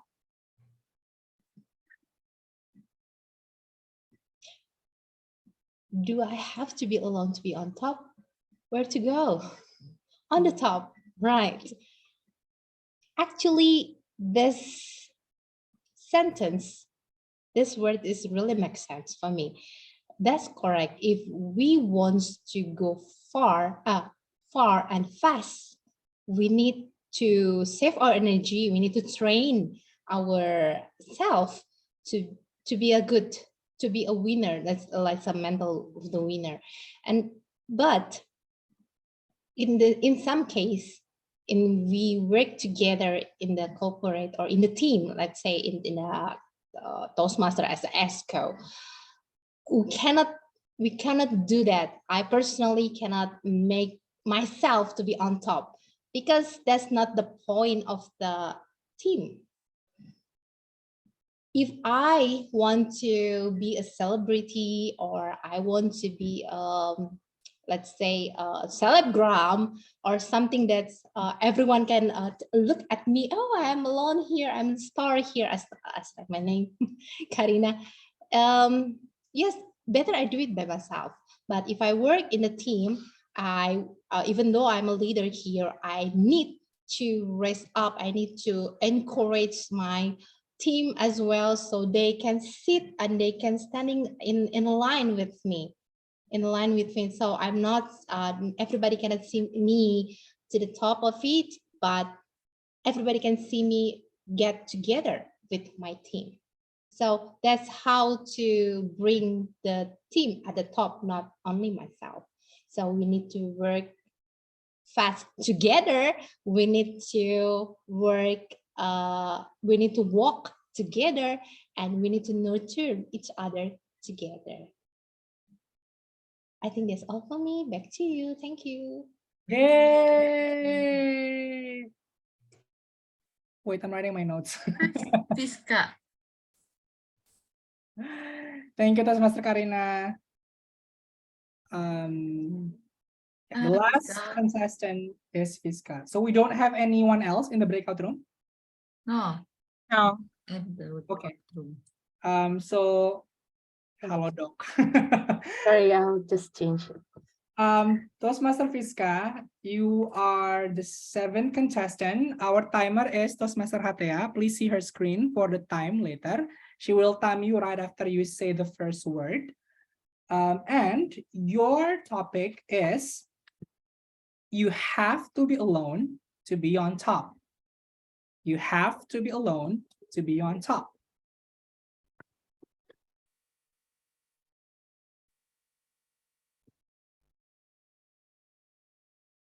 All right. Oh, sorry, before I start, how long do I have? 1 to 2 minutes. Okay. Timer is Hatea. Okay. Well, do you guys agree that in order to be on top, you have to be alone?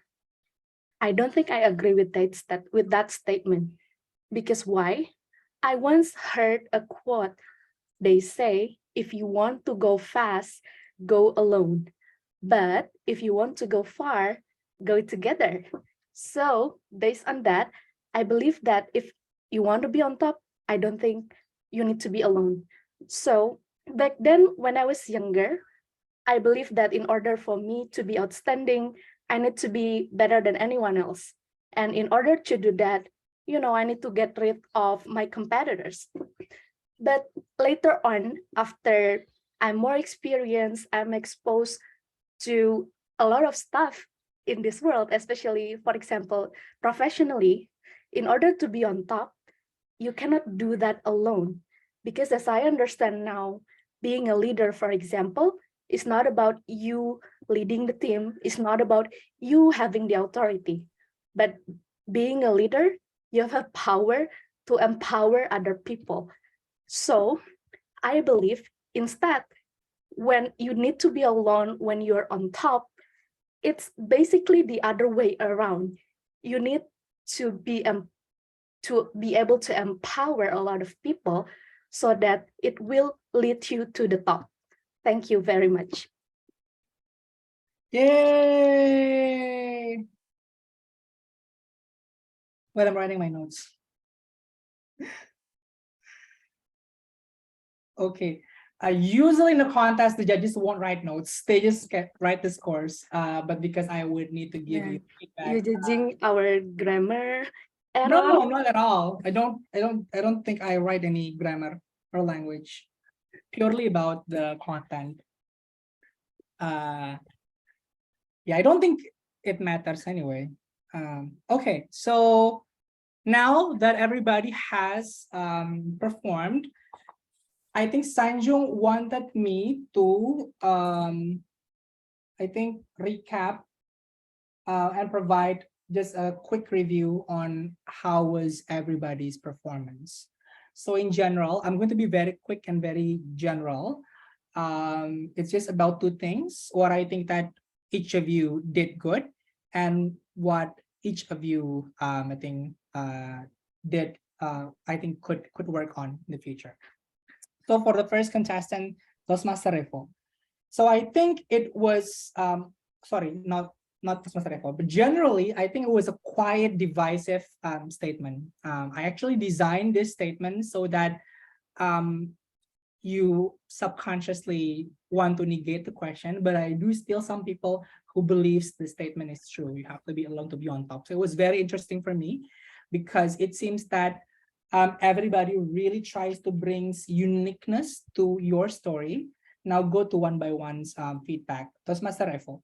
So I think I love how you're being very blunt. The fact that you have to be alone on top, meaning that you focus to get what you want. I think you also brings a message about knowing who you are when you are isolated, when you are alone to be on top. And you bring a lot of, I think, I don't know, examples about successful people and what do they do. I think what you can work on is that bringing something more personal does not mean that it has to be your story, but the fact that you bring up these people, I think you could come up with why these people are important to you, why these people matter to you. Like, for example, I would be inspired from Pete Docter in from Pixar, for example, or a TED Talk speaker, I forgot her name, Brené Brown, for example, because she's vulnerable, because he's creative, something like that. So you have to elaborate a little bit why these people matter to you and why these people inspire you. So even when you would like to tell about other people, an elaboration or a quick explanation why these people really struck for you to conjure in this topic needs to exist. Otherwise, it would be something that could sound a little bit detached because it seems like you are talking facts and it's not necessarily maybe quite a moving content kind of way. So that's my take on Toastmasters Revo. And then the second is Toastmaster Aquila. I love the fact that you started your speech by question. I was thinking maybe you were the type of people who's not negating or say yes to the topic, but questioning. And I was not expecting that at all from the topic. But then eventually you answer with a negation. So that was just quite misleading. You said something that I think something about a support system. You bring a take from a support system kind of view. The thing that I think you could work on in the future is, again, bring more context about this support system.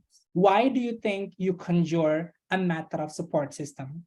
Why do you have a particular experience where you feel that even though you're alone on top, you still have the support system? What was the situation? How was the struggles? That kind of thing can support your statement, because I think this was quite different. I think each of you has a quite different take, even though you have a similar stance. But the way how to make it even memorable is bringing your story in it. I do think that you could work on that in the future for Aquila. Toastmaster Alvin, you also negate. I think you are very firm saying that together, right? You have to be together to be on top. And then you bring, what I love is you bring Toastmasters and you exploit Toastmasters story in it. You have a metaphor of sun and moon as well. And then you bring a story about how you can work on as a mentor. But again, this seems also quite detached to the soul of togetherness. I think to make it more grounded, you should be able to specify the situation where you think, where you want to exploit in the story. What was the thing about the mentor that you encountered? And it's not something that just fact, like mentor should help you and you should be helped by mentor and together. I think we all in Toastmasters know that. I think it could be something that's more structured. I think Garda also has this structure in his speech. You have to be clear about what you want or what the mentors want. And then what was the struggle between you and the mentor? And can you and your mentor overcome the situation? And then if you bring that, it will be much more grounded. It did have a quite compact structure from a speech point of view. But again, I just think that maybe it's not personal enough. From my point of view, I would easily remember you about sun and moon and mentor. But if I have to later on compare to each contestant, I don't know how this will be strong enough if I need to compare all contestants later on. So you need the judges to not only easily remember you, but know what your content is so unique, so that by the time they need to compare it to other contestants, they would still know that you have the advantage anyway. So that was from Toastmaster Alvin. Toastmaster Yulaika, you also disagree. You said that you live, you have to be together to be on top, in a way quite similar, the stance with Toastmaster Alvin. But what I love is how you bring details and personal stories in your stories. I think you forcefully design your mind. After you mention the stance, you need to come up with a story, because I could tell that you force your content to the story that is so you, and we know your persona. You are a runner. I love the fact that you give an example that's so relevant. When you're running alone, you only could run that far, but you run together, you can run even further. But I do think that it's also lack of exploitation. What was the race? How were your friends able to help you energize to run faster, for example? How was your feeling? Because I think this is a race, right? It has to be look maybe, I don't know, exhausting or maybe depressing. That could be exploited furthermore. The more specific you come up with the story, I think the more people could relate to it, and the more people could easily remember you. What was the struggle when you run? Because it seems quite instant. Having friends can make you run faster or run you further, when in reality, maybe it needs a little bit of convincing why it happened that way. So that's for Toastmaster Yulaika. Thank you, Toastmaster Reza. I was surprised. Thank you, Toastmaster Yulaika. For Toastmaster Christopher. So I love the fact that you are so I think you and Toastmaster Refo was one of the few people that says that, yeah, we just have to be alone. But you have a different take with what Toastmaster Refo. Toastmaster Refo covers about being focused, getting what he wants. You want to look more independent and not relying to other people. So I think that's a very different take, even though you have a similar stance with Toastmaster Refo. What I think you could work on is also about be more personal. Why do you don't want to be seen as dependent, or why you don't want to be seen relying to other people? There has to be reasons, right? Maybe you could come up something like, I think there was an attempt though. There was a story that you attempt to buy, but it was like quite a one-liner, and it does not necessarily elaborate one point to another. Maybe you could focus on only one story. Like, for example, when I was studying in high school, I knew that my friends always want to be with me because I'm smart. Something like that. And I let them do that and let them exploit that because I want to be with other people. And now I realize that I don't need to be that. In fact, I look weak and I can't really know what do I want to achieve in my life, something like that. I don't know, I just make up something. But the more personal, I think the more easier the judges later on associate you to what story. So at the end of the day, by the time that the contest finish, the judges won't remember who you are. They would remember what was your story about. So the more specific the story, actually, the better. This is generally speaking, not only just for Toastmaster Christopher, but for everybody. Yeah, so that was, I think, my point. Yeah, situation, who are the subjects, and what was the struggle. So these are the three things that we could exploit when we want to make story more contextualized. The sixth is Toastmaster Karina. Now, Toastmaster Karina also misled me. I thought that she was going to agree, but I think eventually she disagreed. And I love the fact that you utilize your persona as a club president because it was so easy to conjure. It's your everyday example. And that was the good example, I think. If you know your persona, it's easier to conjure. So it's easier for you to respond whatever question is thrown at you. What I think you could work on is not generalizing how your team work. I think what you did was pretty much, I think when you, maybe because I'm too biased knowing what struggle you encountered, when you say certain stuff, I could imagine what you were referring to.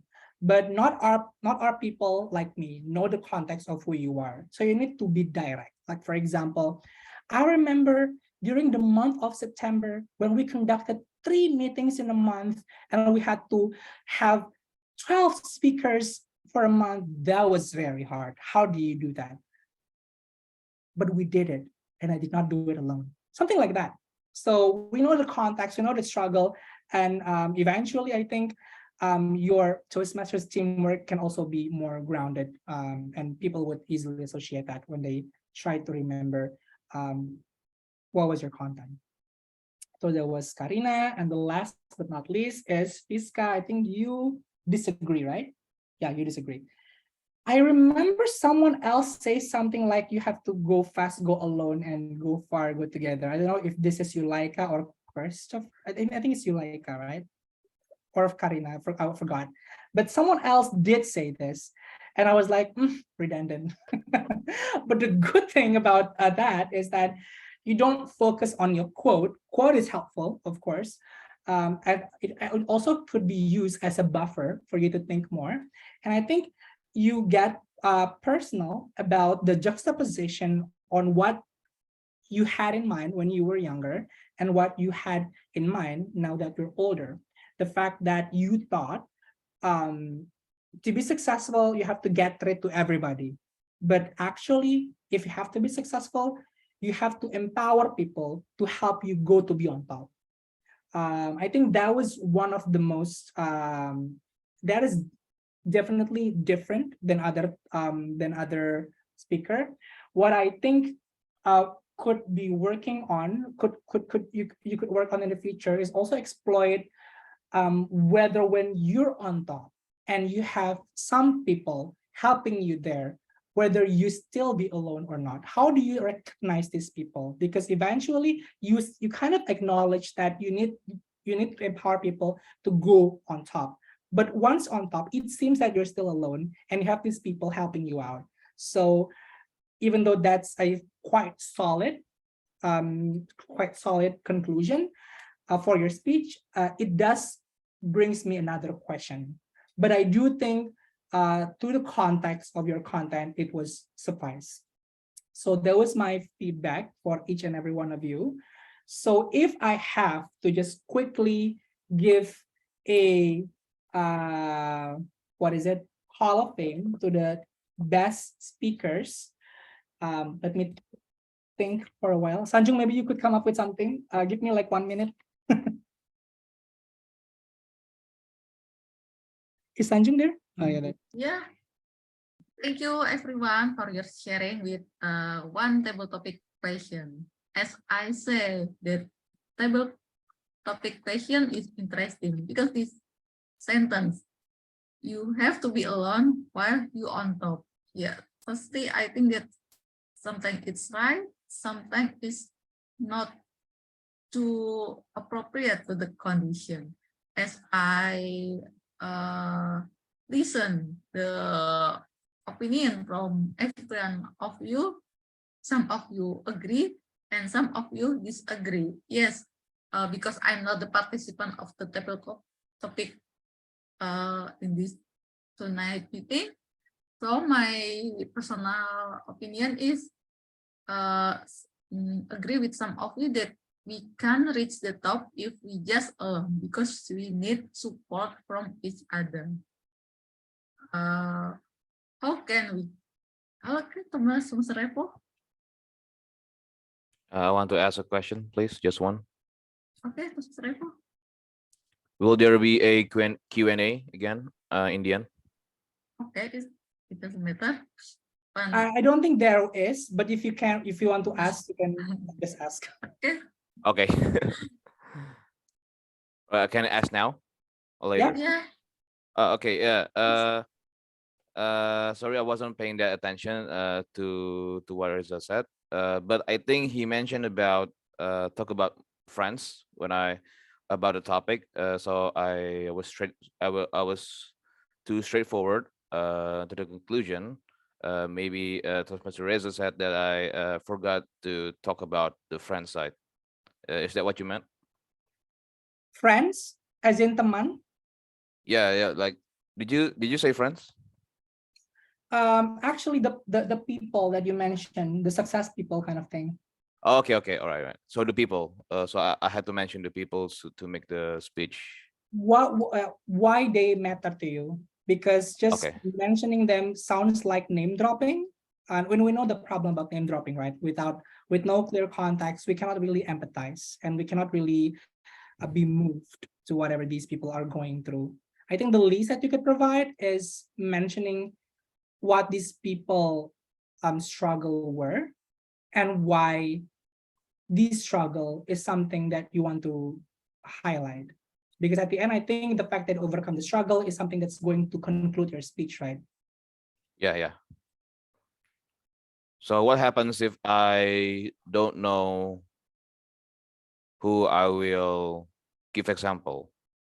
Like, I know that a certain point that it's important for you to be alone to reach the top, but I don't know who is the right person to give an example of, like, I don't know who. The easiest way is probably reflecting to our own experience. I see. Oh, yeah, yeah, yeah. Have we ever had in a position where we have to be on top? And do we feel that it's because of ourselves, or do we feel because other people are there too? Or are we even alone when we're on top? Okay. Something like that. Okay, all right. I forgot about the personal experiences part.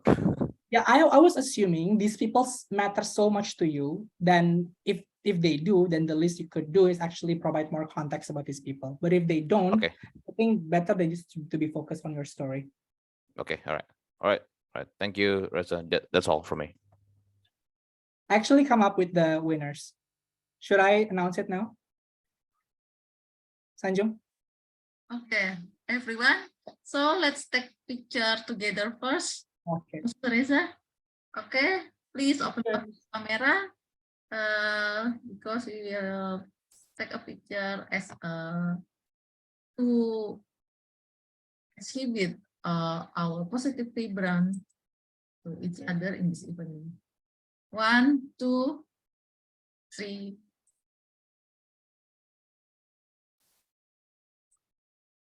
Okay, one more. 1, 2, 3.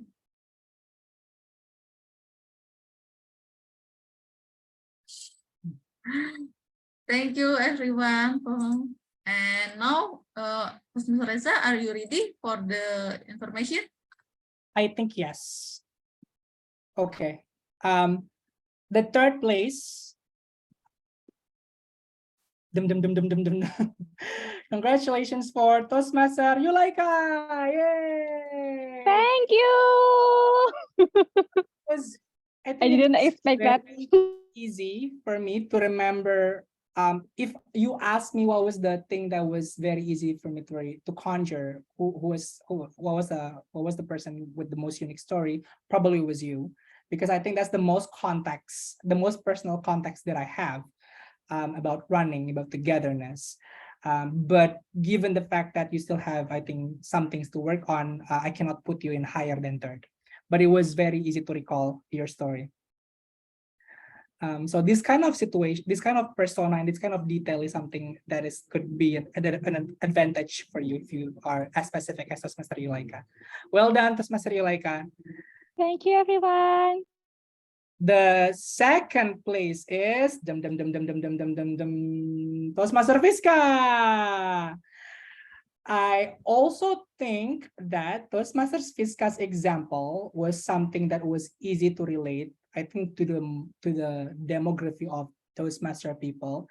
I do think that the closing statement is also powerful. But I do also think that there was a lack of emotional exploration that should have been exploited furthermore.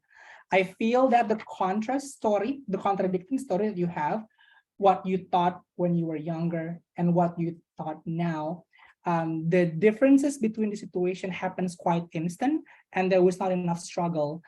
So therefore, maybe it was not as powerful as I hoped that it would.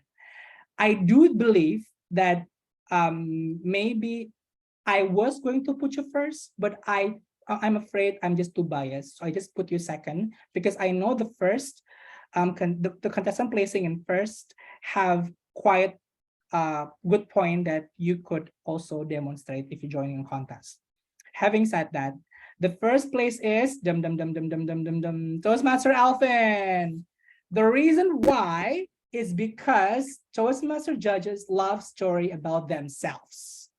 So the more you advertise Toastmasters, the more you talk about your struggle in Toastmasters, that gets more sympathy. That's easier for them to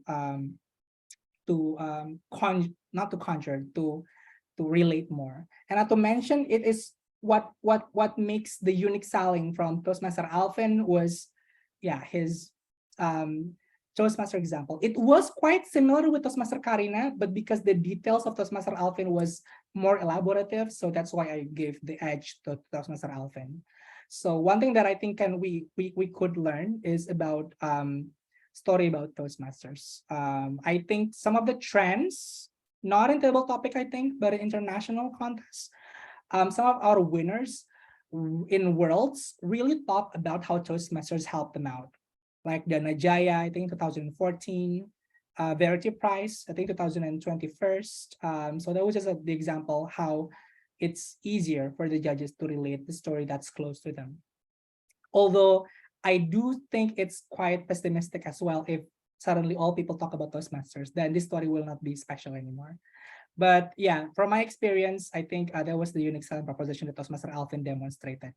So those are the winners for tonight. Congratulations for this friendly competition. I am looking forward to all of you competing again in district this year.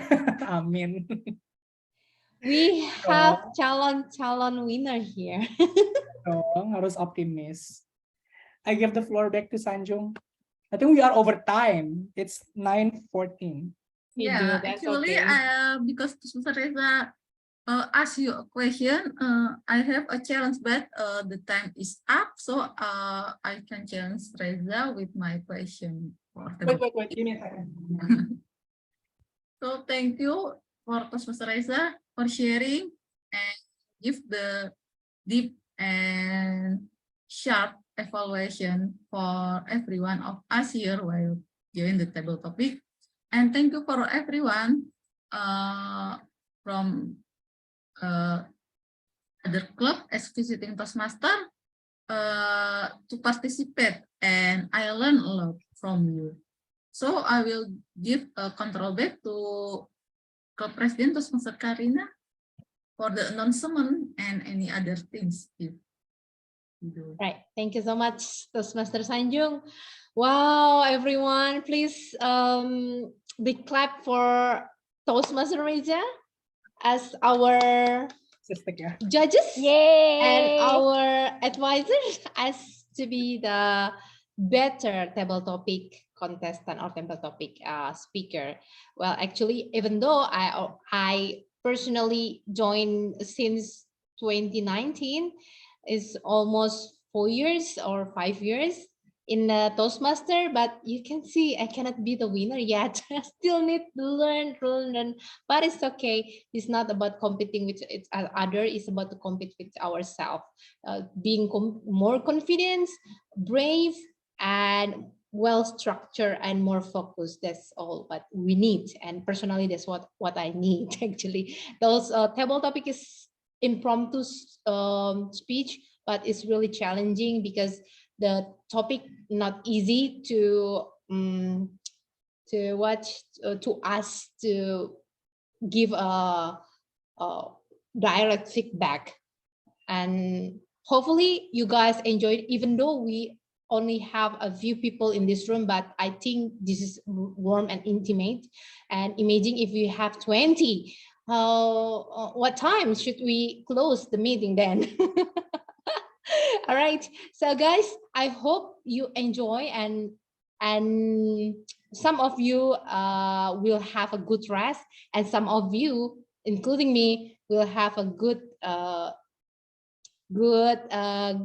I think on the way home because we are still in the office. Right, the recording, I hope the recording is done today and I can upload it the next day, so you can review your own table topic performance, and you can rewatch and hear again what's the advice, the feedback then for you to the next meeting, and also be ready for the contest, especially for the winner of today. Right, thank you so much for Toastmaster Reza and Toastmaster Sanjung. Well done, you finished your level 5. Excellent pathway. This is a part of the program from Toastmaster Arya Sanjung to finish the innovative planning pathway, correct? Excellent. The next DPM. Okay, guys, with that recap, I will close this meeting. Thank you so much. I hope I can see you again in the 1st of December. Bye. Bye. Thank you, everyone. Thank Take you. care.